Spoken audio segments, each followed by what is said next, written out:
the sake of time, we will go ahead and get started. Thank you, everybody, for joining today. My name is Morgan Menio. I'm a research scientist here at Benjamin Rose and part of the BRI Care Consultation team.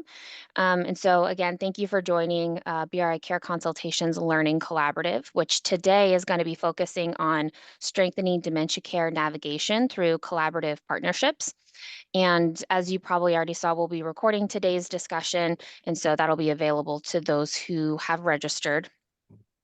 And with us today, we have a couple of our BRI Care Consultation team members, as well as our two speakers, Lisa Weitzman and Dr. Rupa Amelsing.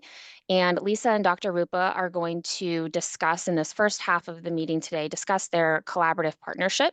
And then we're going to open it up to attendees to ask presenters or BRI Care Consultation team members any questions that you all might have, either about the evidence-based program, BRI Care Consultation, or just implementing dementia care navigation. So I'll go ahead and I'll just introduce our two speakers. So first is Lisa Weitzman. Lisa is the Director of Strategic Partnerships at Benjamin Rose, where she works to align the organization with health systems, businesses, and community groups to support older adults and their caregivers. She also oversees We Care Because You Do, which is Benjamin Rose's own delivery of our evidence-based program, BRI Care Consultation. Dr. Rupa Amelsing is a geriatrician at the Cleveland Clinic's Center for Geriatric Medicine, specializing in comprehensive geriatric assessments, memory disorders, caregiver support, falls prevention, and geriatric pre-lung transplants. So thank you both for being here, and I will turn it over to both of you. Thank you, Morgan. And thank you again, for the opportunity just to be part of the session today. So I think I'll get the ball rolling with my first question to Lisa. Lisa, what was the impetus for Benjamin wanting to collaborate with the Cleveland Clinic? So thank you so much, Dr. Ruper, for the question, and welcome to all of you. Thank you for joining. So we have been working with the Cleveland Clinic now for probably 6 years, trying to figure out what does it look like for a major health system to partner with a community-based organization. For those of you who are not from the Cleveland area, we are located maybe a mile apart. We say we can roll down our hill and be in their parking lot. But the challenge is always, what does that partnership look like? And what does true collaboration look like? But we realized that we were really both committed to the same values and premises. One is, how do we best serve patients or clients that are living in our community? And what does that mean, not just from a healthcare perspective, but from an overall well-being? So really our challenge has been, how do we operationalize through collaboration ways to address the social determinants of health?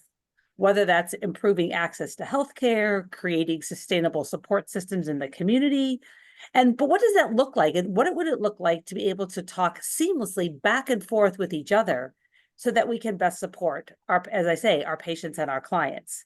Our partnership was definitely taken to the next level thanks to COVID. I hate to say thank you to COVID for anything, but during that time, we really opened up our lines of communication.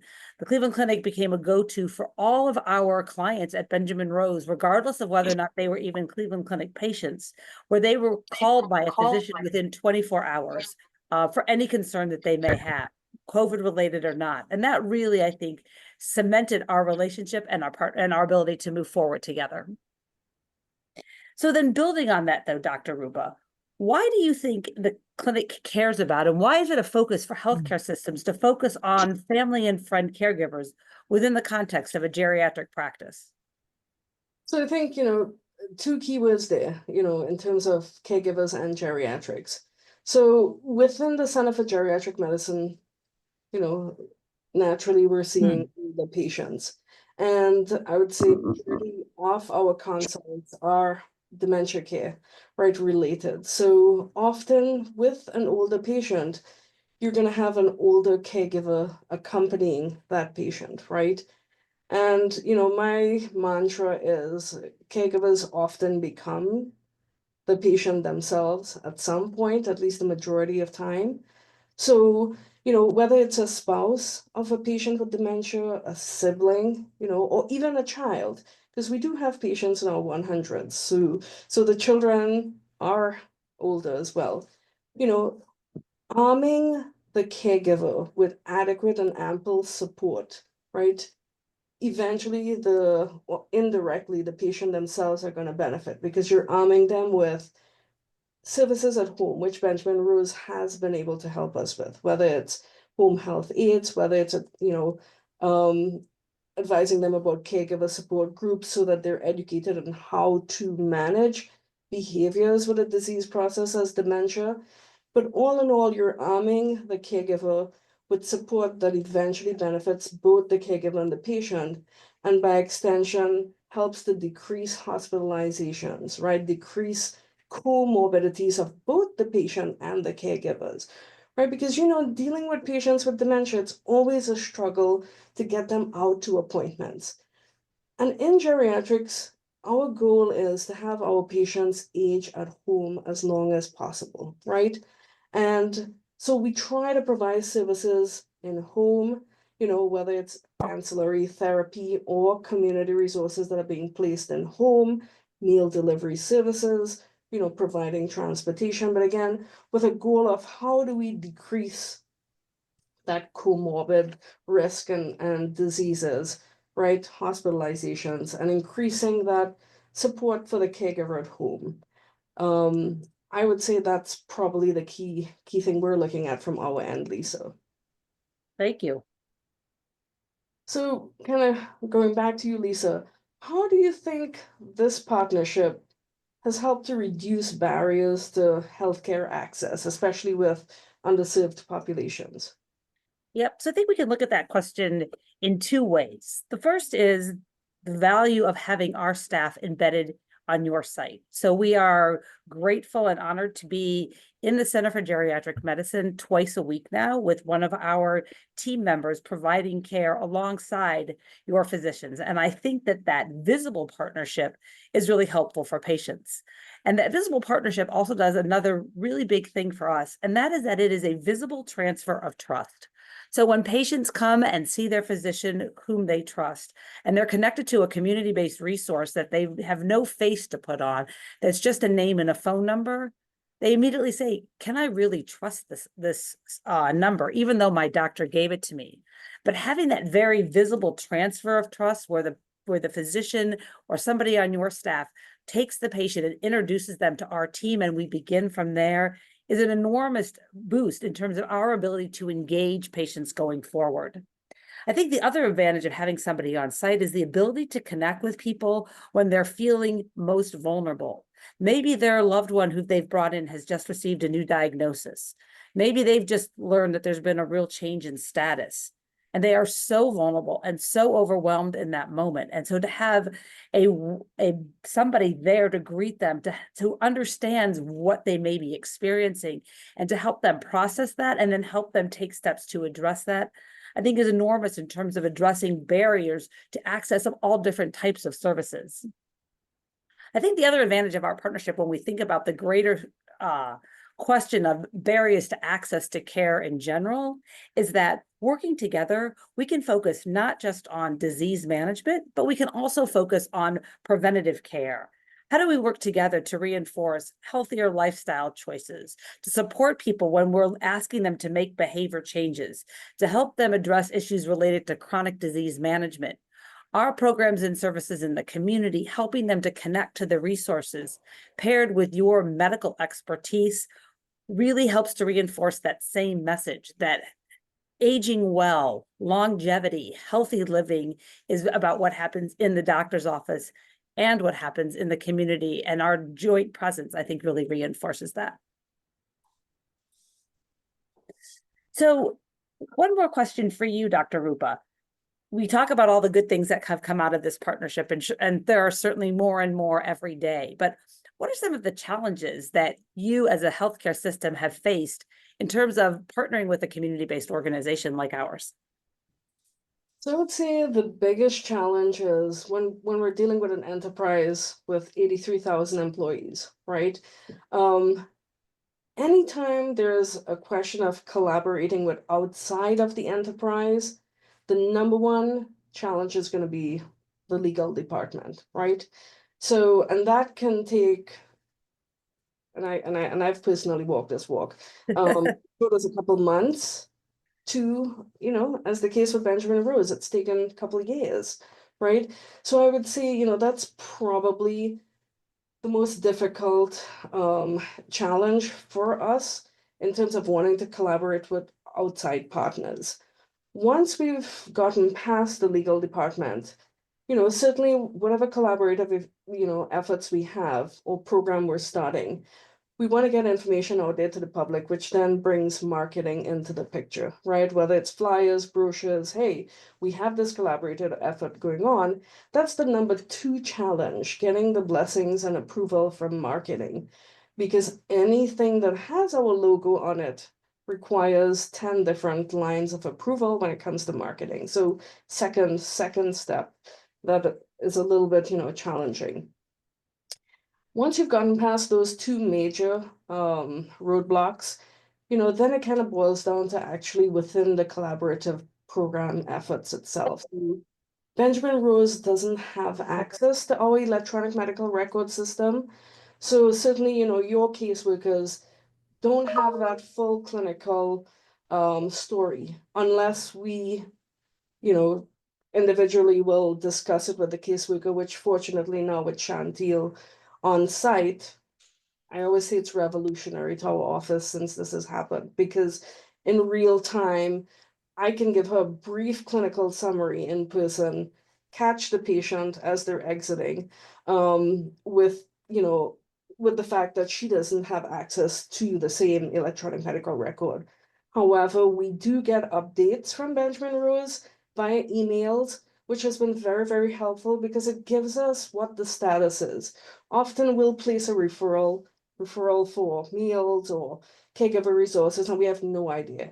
But now with your team on board, they're closing the loop on, hey, family declined any sort of assistance, or this is what we offered that we care, which is amazing for us.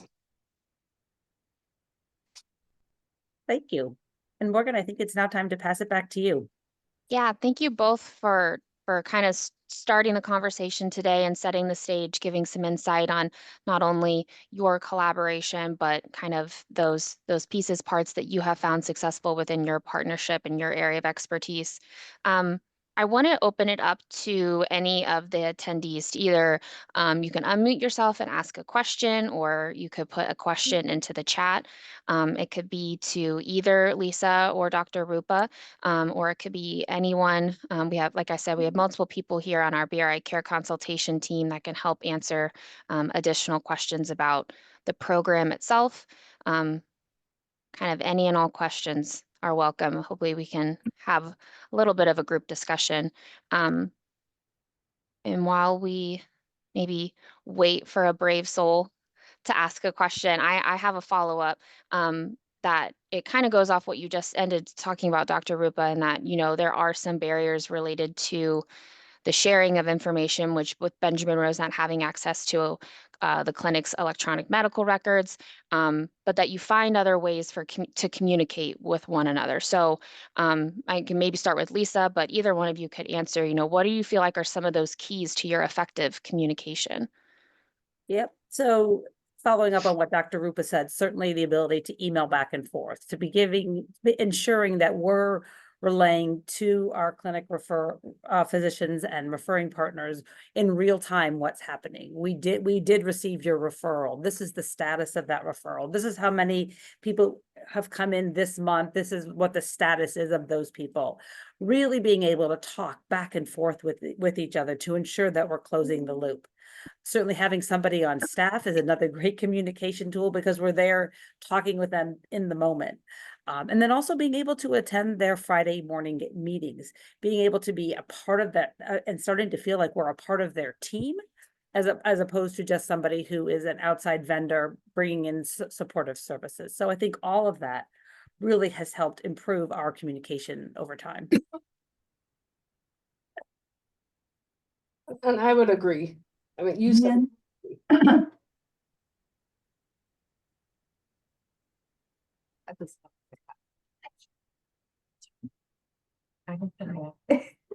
How you doing? I'm present. Come on in. Come on in. I just needed a break. I'm looking for something and I'm hoping I can put my hands on it. What you looking for? Well, Go ahead and finish, Dr. Rupo, your comment you're making. No, I was just gonna say, in terms of the emailing, because, oftentimes with our office visits, we're limited by time, right? Even though our visits are an hour long. But sometimes, via emails, we sometimes find out information that we didn't acquire within that office visit, from a social intake perspective. Where, we're told, by the way, in conversation, blah, blah, blah, this is what was told to us, which was concerning. So we can always circle back if it's a point that's concerning to us, that's affecting, care directly to the patient. So again, it's a win-win because we're having more thorough social intake by Benjamin Rose, which we are not able to do, right? Time limiting. So, but emailing has been an excellent closing the loop sort of tool.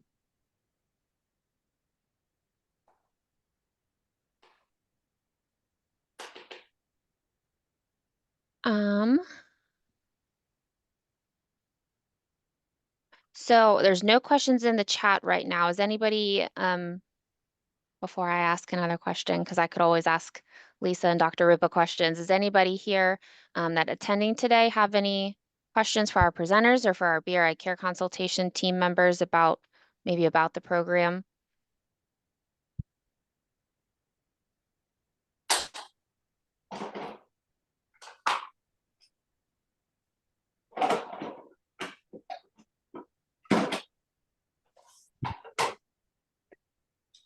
Okay, I have another question for someone to jump in and talk about. But I was wondering, how does the on-site care consultant share information about families' use of the program with either their primary or geriatric physician? So you want me to start, Dr. Rupa? And then you can tell me how effective it actually is. So when we work with families, we generate as part of our regular program an action checklist or an action plan that gives them the follow-up steps. What are we working on? What are the topics that are of concern to them? Who's going to address those topics before our next meeting? And that checklist serves many purposes. It serves as a reminder to our caregivers of what the conversation was about, because we know that you can have a great conversation, hang up the phone, and you become so overwhelmed by what's waiting for you at the other side of the phone call that you forget what you even talked about. So the checklist is a gentle reminder of this is what we talked about. It provides that caregiver with names, phone numbers to call after that they're going to follow up on. It gives them the visual reminder that there's lots of people helping out. But lastly, and one of the really important ways of using this as a tool is we encourage our caregivers to share it with their physicians, because this becomes the way for the physician to understand clearly, here are the issues that are of concern to the patient and to the family caregiver. And as Dr. Rupa said, oftentimes we find that we learn very different things that are happening in that patient's life and in that family's life that they're not necessarily sharing with their physician. So it becomes a great way for the physician to get a much broader picture of what's happening in that family unit based on what are the priorities that the caregiver is setting for us to address with them and when they're working with us. So we find that the best way is to share that action checklist back with their physician. Yep. And again, coming from the patient, yes, we do have the email updates from your caseworkers, but it's when we do our follow-up visits in the office, that's when we really get that face-to-face on, well, how effective, plus what were the programs that they benefited from Benjamin Rose. So that's where we kind of get that one-on-one feedback outside of your team. And what was beneficial about it, whether it was like, hey, we were referred to so and so for grants to help with home health aides, right? Or respite, or the guide program now, right? Did I qualify for it? So again, very, very much coming from the patient, we appreciate that feedback in addition to the email updates from you guys. Great. Thank you. I did have one question sent to me asking, what is the financial arrangement between the physician's office and Benjamin Rose? How is Benjamin Rose getting their times and or costs covered? Yep, great question. So we currently do not have a financial arrangement with the Cleveland Clinic. They are kindly allowing us to use their space. And we have an agreement to use their space, but we do not pay rent on that space. In return, we are providing care to the patients and families from the Cleveland Clinic under our existing Older Americans Act funding predominantly. So we have funding under Title III-E that covers the delivery of our program in the 5-county region of Northeast Ohio. And we use those dollars to cover the services that we provide for Cleveland Clinic patients. So the patients receive our services at no cost. And I guess kind of a follow-up to that would be if you're a home and community-based organization implementing BRI care consultation, but you don't necessarily have that option of being on site somewhere else, how would you be able to increase recruitment for your program to get participants? Dr. Rupert, do you want to go with that first? I wouldn't, because that sounds like it's a BRI question. I would defer. Okay. So I would say the recruitment is always the biggest challenge. And I laugh and say I've taken a lot of shoes to the shoe repair person over the years because it's a lot of pavement pounding. It's a lot of knocking on doors, being in places where the hospital system is, if that's who your targeted partner is, or whatever organization you think is going to be a good source of referrals. Where are those communities that share a commitment to serving older adults, whether it's in the healthcare space, whether it's in the insurance space, whether it's organizations that do elder law or estate planning. There's so many different places where those organizations are focused on a conversation with an older adult or a family caregiver that aren't necessarily related to care in the community, but they're trying to figure out, what does this look like? How do we plan for it? And so really pounding pavement, joining networking groups, being in spaces where these conversations are having, finding niche populations that have not historically aged, have dealt with issues around aging. So what does that look like when we talk about the developmental disability community? What does it mean when we talk about the HIV community? Well, populations, again, that have not necessarily ever experienced aging, recognizing that if now they have the capacity, thanks to so many advances in medical technology, to live longer, but they don't know how to navigate older adult services. So what does that intersection look like, and how can we be a driver in that work?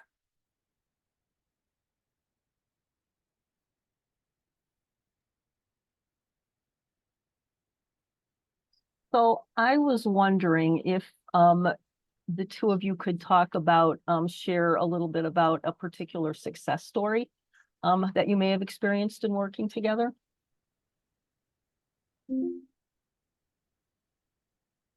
So I could start, and there are several success stories, now coming in, but one that kind of stays on my mind is a caregiver who initially was following with our neurology's team and made their way to geriatrics. It's just a husband and wife, 2 kids, and both children are out of state. So really, the wife had become the full-time 24-hour, I'm going to say, home health aide / caregiver for her spouse who has severe dementia with behaviors. By referring to Benjamin Rose, it opened up a world of opportunities. I would say that's how she described it, because number one, she was directed to a caregiver support group, right?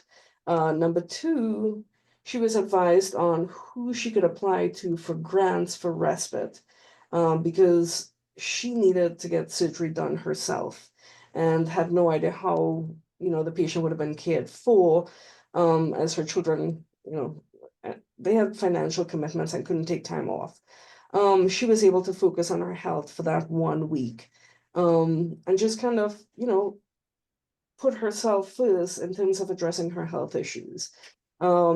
She also had gotten, I guess it was a grant that subsidized home health aides, because she was one of those very, I want to say more common cases where you fall in between the lines in terms of for qualifying for home health aides, right? So didn't meet Medicaid criteria, didn't have long-term care insurance, wasn't a veteran, didn't meet criteria for guide. And she was able to get information on how to apply for a grant for home health aides, which was life-saving for her. So now she is able to, focus a little bit on herself. She is 50% a better person because, again, her health had suffered by becoming that 24/7 caregiver for her spouse. And it's seeing success stories like this, which we would not have had that direct information because we often will just refer to agencies for, hey, contact, Alzheimer's Association. They can tell you about your respite grants. But having somebody in real time, which again, I keep saying it's revolutionary. It addresses the amount of caregiver burnout, for the caregivers, and again, makes it better for both patient and caregiver. So I would say this is one success story that has stuck with me because personally, it was my patient. So and I'm very much appreciative of the services from Benjamin Rose. Thank you, Dr. Huber. That was a great story. I think we have time for one more question that came in through the Q&A, asking how many referrals has Benjamin Rose received from the Cleveland Clinic, and how many cases have been enrolled from those referrals? Oh, that's a great question. And unfortunately, I do not have the updated numbers to share with you at this time. But I will tell you that the referral numbers have certainly gone way up since we were able to embed somebody on site. Because again, we're making those real-time connections and then really having the ability to engage caregivers.